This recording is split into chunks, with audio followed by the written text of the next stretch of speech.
digital wonders and streaming addicts.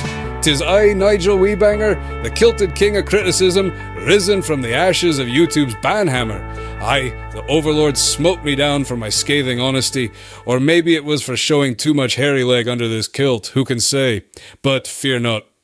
The folks at Inspired Lameness have graciously allowed me to squat on their channel, in exchange for no longer calling their content an absolutely uninspired and beyond lame shitefest, which of course it is. Now, let's dive into the reason you've blessed me with your rapidly dwindling attention span. Amazon's Lord of the Rings, The Rings of Power. A show where spending $60 million per episode still can't buy you the rights to use the word Hobbit, or, for that matter, other crucial things like coherent plot or characters you actually care about.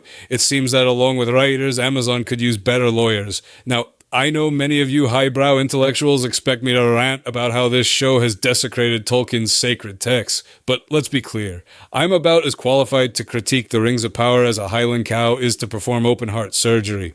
And frankly, that goes for 99% of the audience watching this show, including those YouTube critics frothing at the mouth like they've just discovered haggis isn't a wee animal. Speaking of screaming streamers, what do we see in the frothing cauldron of YouTube criticism? Dumbasses, retards, disaster, boring slog, risk of cancellation, desolation of smug, sucks at fantasy. It's like the internet had one too many drinks and woke up yelling at clouds. It's a symphony of outrage, a cacophony of criticism, well, you get the idea. Why are these self-appointed guardians of culture so enraged by this show? One critic said he hates the show, but is committed now to watching. Pretty sure that's what Stockholm Syndrome looks like in real time. So, should the Rings of Power really be that hated? To maximize those sweet, sweet YouTube upvotes, let me just say, the critics are both right and wrong, simultaneously. Sure, the show's about as entertaining as a lecture on Elvish tax law, but these loudmouth critics screaming into the void, they're trying to hold back a cultural tsunami with a paper cup. In a TikTok-fueled world where attention spans barely outlast a sneeze, the times have changed, and so have expectations. Let's face it, a lot of these YouTube critics are just opportunistic rage farmers. They're spitting venom at a show that, yes, lacks entertainment value, but beneath all that angry posturing, they're really mad about three things. First, the loss of tradition. The ghosts of book readers have long gone, replaced by a generation who thinks Silmarillion is a new type of phone cover. Tolkien's themes of power and corruption are timeless, aye, but trying to fit those deep messages into modern TV, that's like trying to teach philosophy to a sheep. It'll just stare at you blankly and eat more grass. Second, inclusivity and diversity. This show is frantically trying to keep pace with a world that's rapidly changing and evolving in new directions. Remember the hashtag Oscars so white a few years ago? Corporations panicked, and now they're force-feeding diversity into every pixel of their content. But here's a thought. We're so busy putting in diverse faces that we forgot to ask why we still need lords in our stories. Isn't the very idea of a ruling class a bit outdated for the woke agenda? Maybe the next progressive move is to abolish Gondor's monarchy and install a democracy. Vote Aragorn for president has a nice ring to it, doesn't it? Third, corporate greed.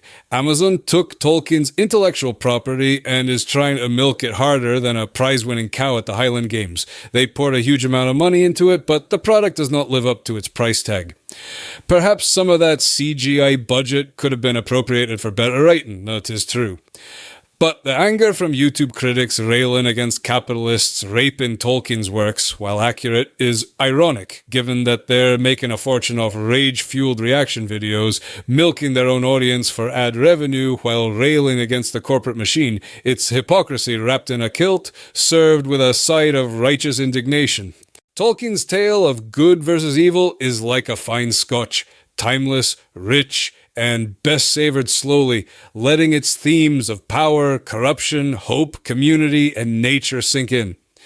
The Rings of Power, though? That's like whiskey watered down for a kid's tea party. In today's fractured world, pure Tolkien won't please everyone, but tweaking it to try isn't working either. So, what's the answer? Do we move towards cultural stratification? Niche shows for niche audiences? Smaller viewership means smaller budgets and smaller profits. That's not how capitalism works. And with the TikTok generation's attention span in freefall, will future Tolkien be reduced to 3-minute speed runs to Mount Doom? Generation Alpha might not even make it through the first chapter of The Hobbit at this rate. Sure, The Rings of Power isn't the dream adaptation for many critics, but their rage runs deeper. It's about corporate greed serving up sanitized content. But sanitized content is what we demand. Point at the studios all you like, but 3 fingers are pointing back at us. We're feeding this cycle. If we want better stories, we need to raise our own standards. That means that viewers need to tone down their oversensitivity, cultivate a taste for complexity, and nuance and respect for source material. People need to respect culture, but that can only happen when all of society feels that culture respects them. In the long run, is it worth worrying about our culture's downfall? Or should we wonder what China will build from its ruins? So here's to The Rings of Power, a show that proves that even with all the gold in Erebor, you can't buy good storytelling. But hey, at least it gives us something to moan about while we wait for George R.R. Martin to finish his next book. Now, if you'll excuse me, I need to go adjust my kilt.